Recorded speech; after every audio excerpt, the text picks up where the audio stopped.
The Biological I Resource want to Center talk in some more Phoenix, about Arizona.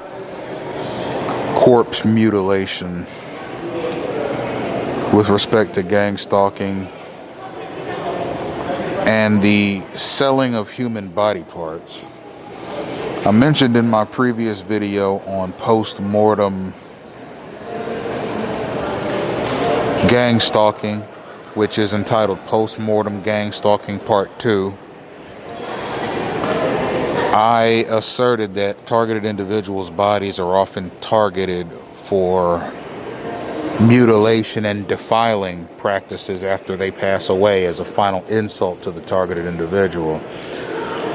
There was a man named Jim Stauffer, and I mentioned this previously, whose mother, Doris Stauffer, was donated by him to the Biological Resource Center in Phoenix, Arizona for science.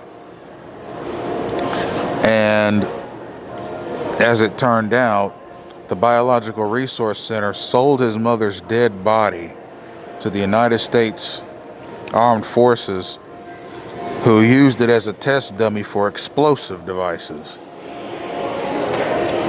And when he found out that his mother's body was blown up, he asked for the remains, and he was given the remains in a box in the form of his mother's ashes. The Biological Resource Center in Phoenix, Arizona was later raided by the FBI for possible misrepresentation of what they do. And the FBI representatives, the agents in charge of that investigation, saw that the Biological Resource Center was an organization that basically mutilated dead bodies and performed experiments on them. For example, they'd cut off a dead man's head and sew a dead woman's head on his body and display it somewhere, or they would fill up a cooler with human heads, arms, legs, genitalia, hands, ears, feet, eyeballs, you name it, and keep it stored in a cooler.